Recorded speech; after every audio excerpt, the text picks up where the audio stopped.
On today's episode, find out the super neat trick on how to get this glass crystal clear with no harsh chemicals and with something we all have in our kitchen.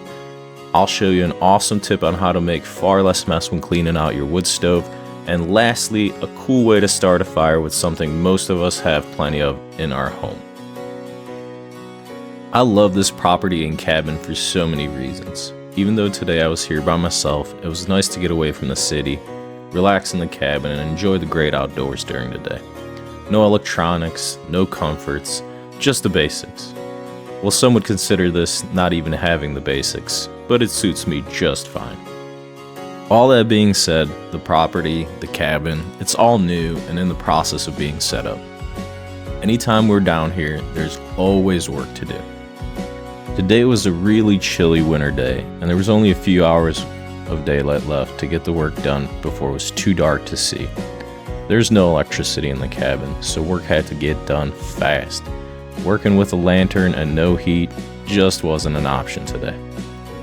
I picked up a few small things for this trip: a stove thermometer and a stove pipe damper. With the walls now being insulated, it made a huge difference in how much and how long the heat was retained.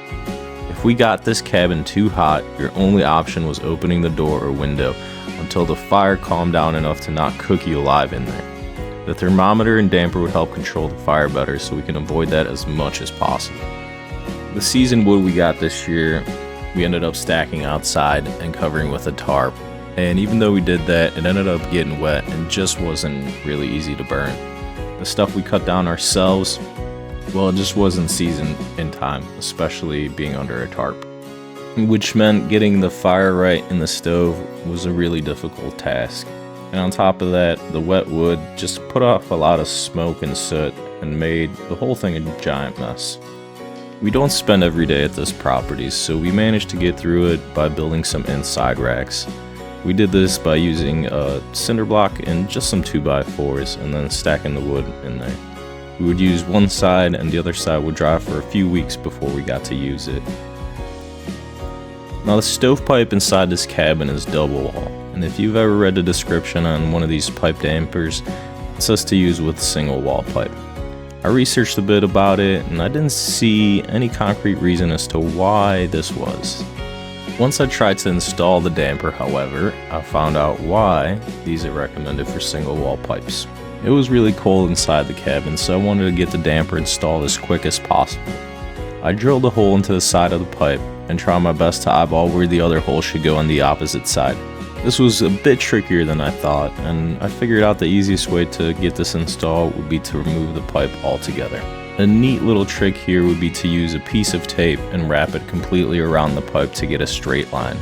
Then you really only have to focus on where the hole enters and the hole exits instead of trying to line it up and down as well. Once the pipe was off, it was a lot easier to work with, but I have to tell you, it was still a huge pain in the butt. The double wall damper adapters they sell are so much more expensive than this damper was. However, if you're not as stubborn as me, I'd recommend spending the extra money on the adapter.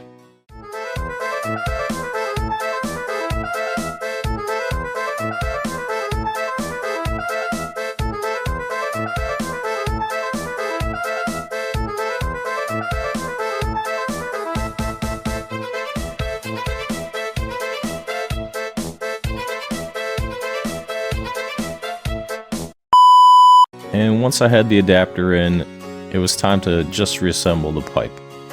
Hopefully the thermometer and damper will help us control the fire better.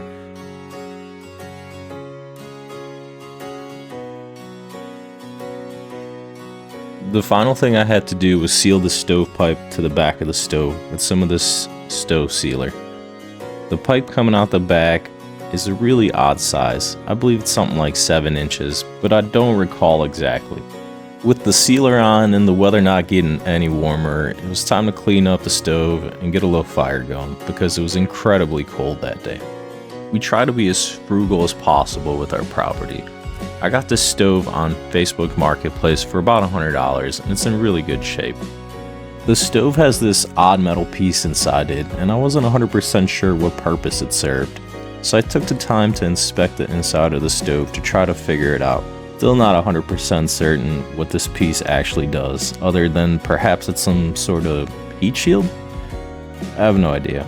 If you have any idea what this does, please leave me a comment below. Before I get a fire going though, I'm going to clean the ash out, and my OCD really kicked in here. I went way overboard.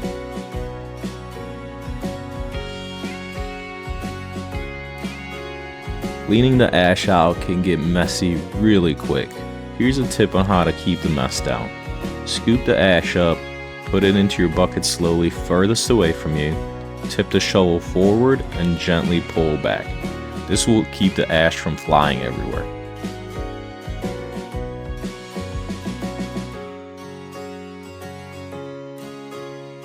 Remember when I earlier said I went a little bit overboard when I was cleaning?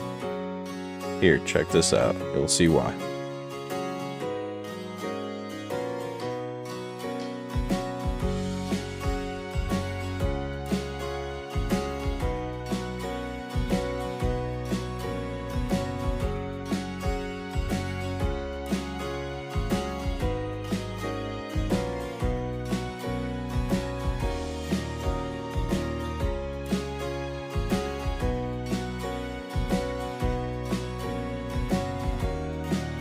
Yeah, as you might have guessed, I was way overboard and didn't need to be done.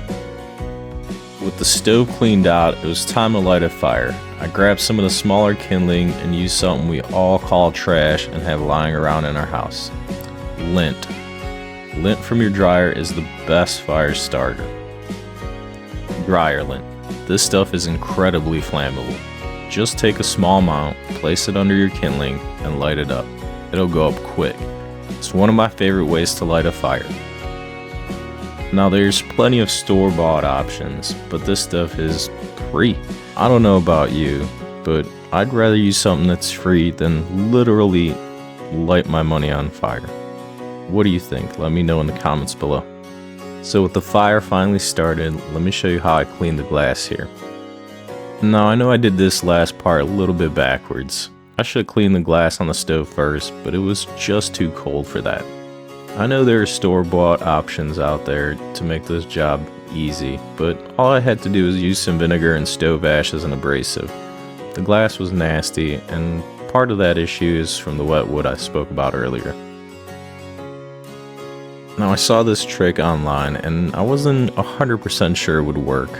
After all, the only things I was really using to clean this was paper towels, vinegar, ash, and just a little bit of elbow grease. And I'll tell you what, this glass came out looking great.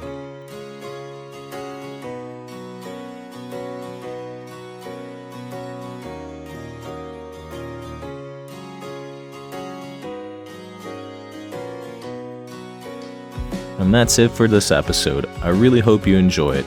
Please let us know below, and don't forget to like and subscribe. That's all for today, and remember, keep building your dreams.